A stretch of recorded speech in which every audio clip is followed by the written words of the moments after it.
The first sign that something was wrong was the silence. Not the respectful silence that followed prayers or the quiet sobs of distant relatives, but a heavier kind, the kind that pressed against Elena Moretti's chest and made her breath feel too loud. Even the wind seemed to hesitate above the cemetery, as if the world itself was holding its breath. Elena stood at the edge of the open grave, her black coat pulled tight around her thin frame. The coffin hung suspended above the earth, dark wood polished to a dull sheen beneath the gray sky. She had chosen the cheapest option the funeral home offered. Even that had required paperwork she barely understood and a payment plan she couldn't afford. Her father had left her many things. Death, silence, and unanswered questions. She clasped her hands together to stop them from shaking. Only a handful of people had come. A few neighbors. An elderly woman from her building who kept glancing nervously over her shoulder. No extended family. No old friends.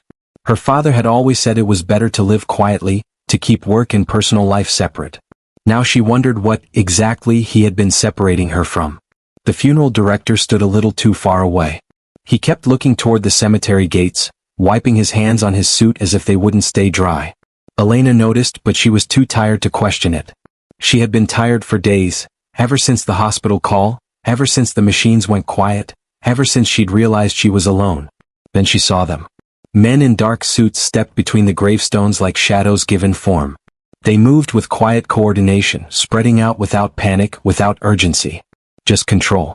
The murmurs around her stopped. One by one, the remaining mourners found sudden reasons to leave. Phones were checked. Apologies whispered. Cars remembered. Within seconds, the cemetery felt empty. Except for her. The men stopped several feet away. 4 of them, all broad-shouldered, all expressionless. But it was the 5th man, the one who stood slightly ahead, that made Elena's pulse spike. He was younger than she expected. Mid-30s maybe. Dark hair combed back neatly. A face that would have been strikingly handsome if not for the careful emptiness in his expression.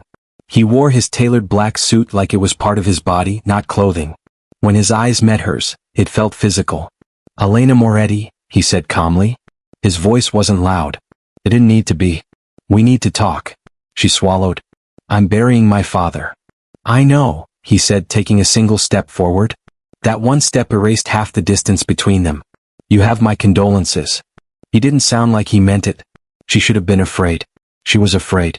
But fear had burned itself out over the last 72 hours, burned away by hospital bills, eviction notices, and sleepless nights staring at a ceiling she might soon lose. "Who are you?" she asked. For the first time, something flickered in his eyes. Surprise. "Lucien Valerius," he said. The name meant nothing to her. It should have meant everything. One of the men behind him shifted slightly, and Elena caught a glimpse of something dark beneath his jacket. Not a phone. Her father had taught her to notice details. To see what others ignored. That had been their bond. Now it might be the only thing keeping her standing. "You knew my father," she said. Lucien's gaze never left hers. "Your father worked for my family."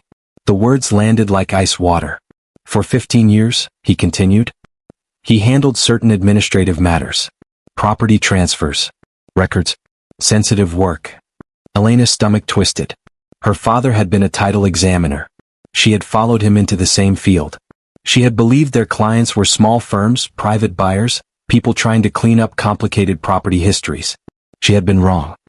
"He never told you," Lucien said. "No," she answered quietly. "That was the deal. He was protecting you." Lucien paused, then added, "until he died." The words stung more than they should have.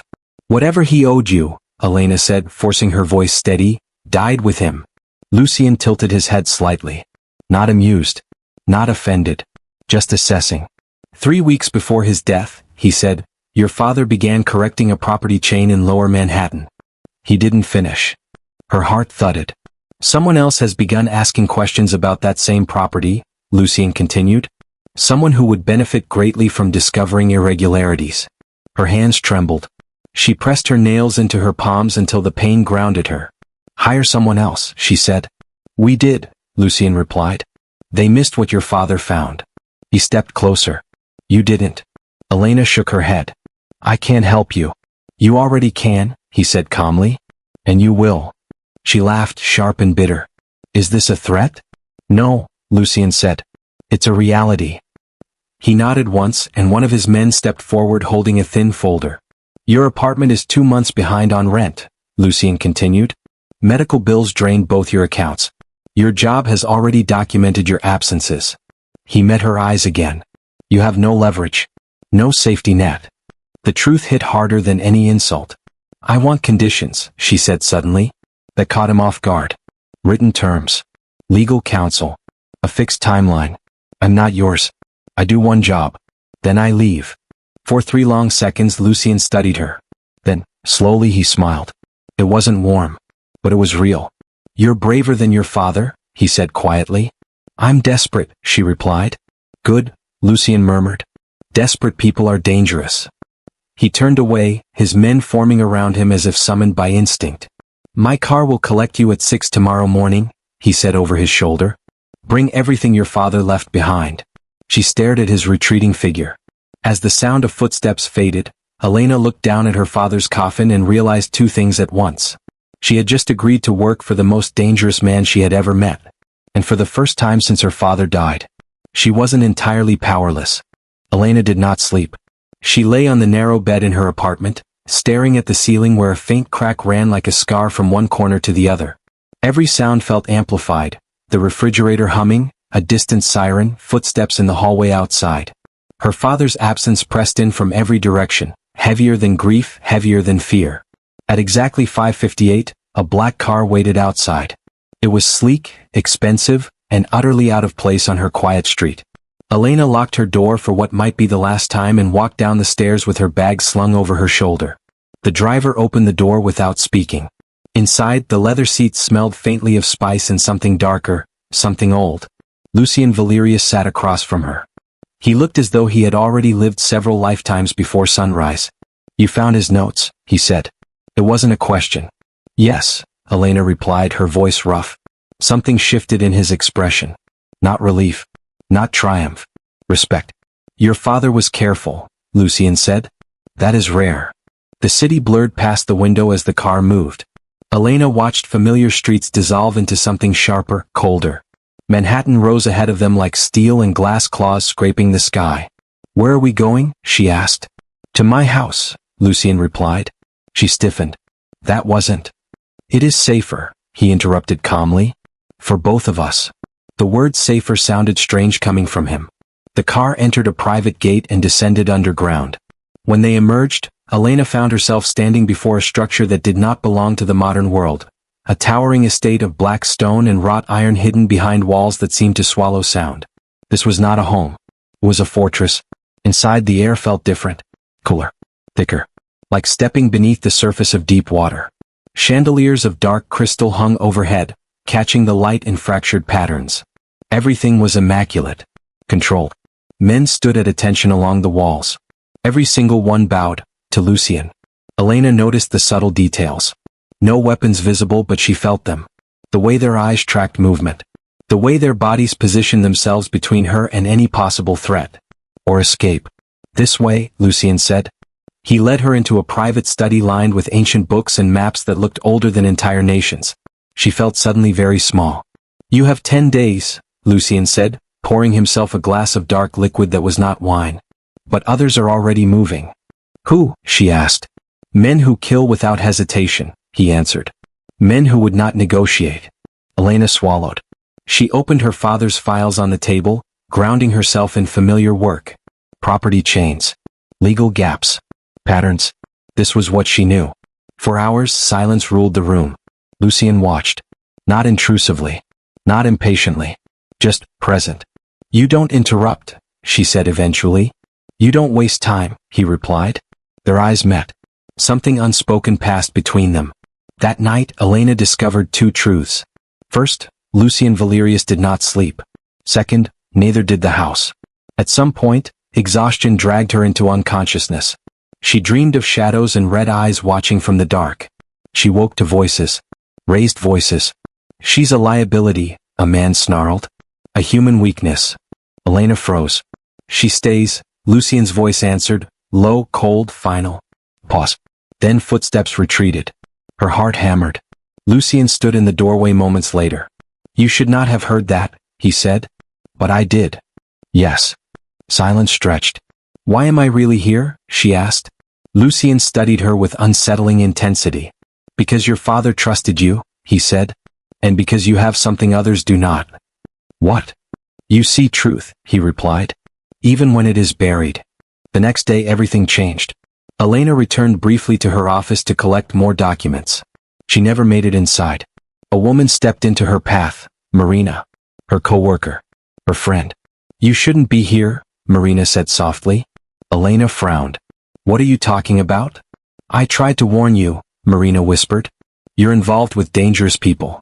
Before Elena could respond, security appeared. You're terminated, the guard said bluntly. Effective immediately. The floor seemed to tilt.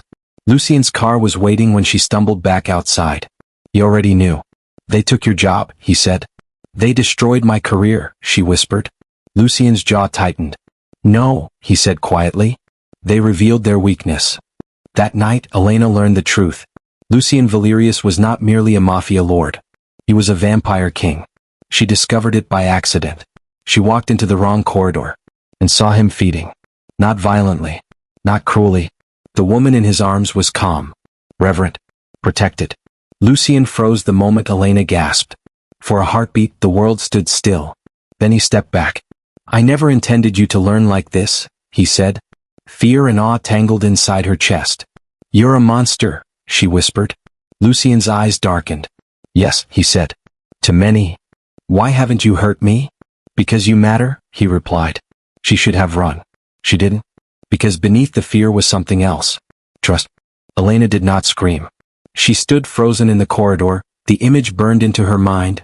Lucien Valerius, the most controlled man she had ever known, with blood at his lips and eyes glowing like embers in the dark. Everything she believed about the world fractured in that instant. He released the woman immediately, setting her gently into a chair. She looked peaceful, unharmed, almost honored. Lucien wiped his mouth with a handkerchief and met Elena's gaze. You're not in danger, he said quietly. Her voice came out thin. You drink blood. Yes. You're a vampire. Yes. The honesty unsettled her more than lies would have. I don't kill, he continued. Not without reason. And never without consent. Elena's hands trembled. Why tell me? I didn't, Lucien replied. You saw. That matters. She should have been repulsed. Terrified. Instead, her thoughts went to her father. To his careful secrecy. To the quiet fear in his eyes during certain phone calls. To the way he had insisted Elena learn how to protect herself with knowledge. You're the king, she said slowly. Lucien's brow furrowed. You understand more than most. People bow to you, she whispered. They fear you. They fear what they don't understand. And you let them. Yes. Silence wrapped around them. I could leave, Elena said. Lucien's jaw tightened. You won't. It wasn't a command. It was certainty. That night, Lucien explained the truth. The vampire world existed alongside the human one, hidden in layers of influence and silence. Lucien was not merely powerful, he was ancient.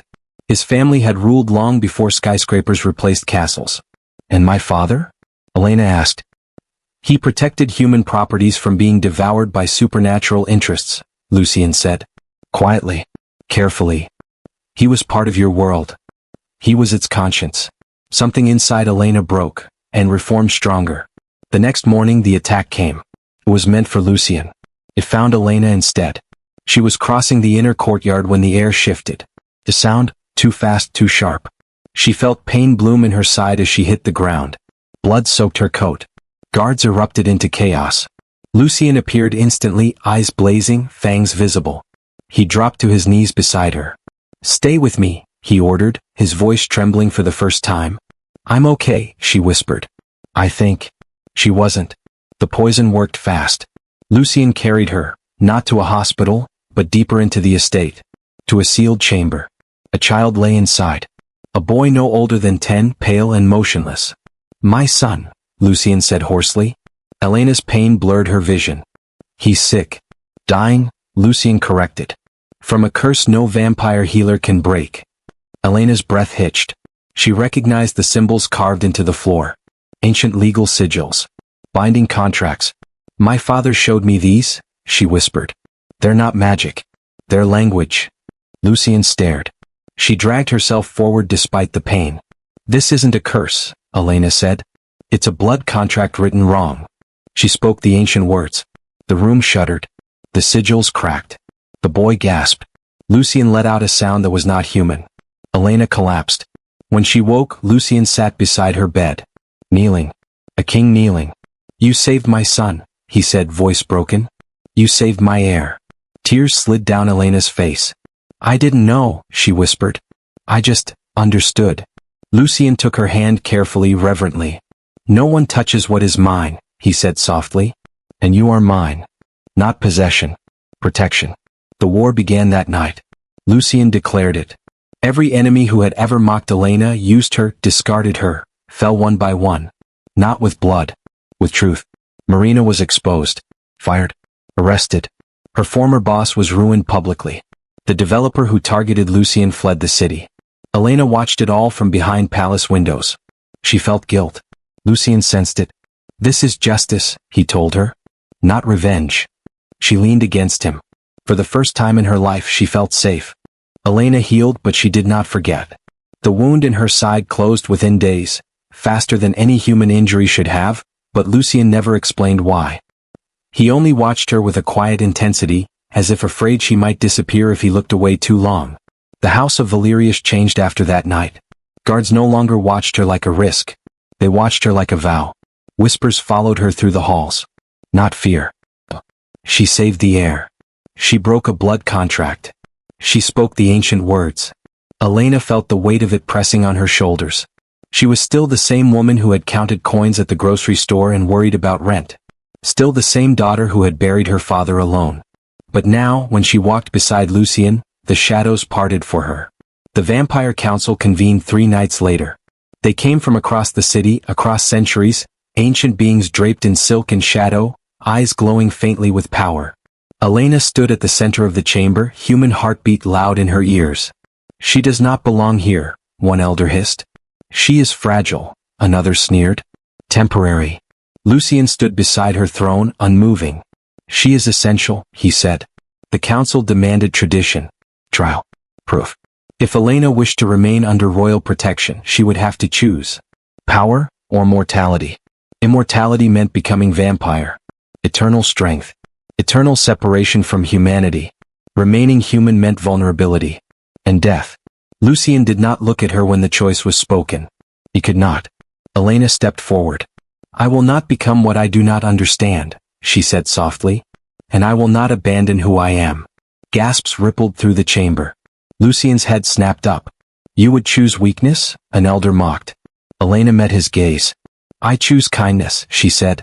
I choose responsibility. I choose to stay human, because that is what makes me dangerous. Silence fell. The council expected Lucien to object. Instead, he did something no king had ever done. He knelt. Not to the council. To her.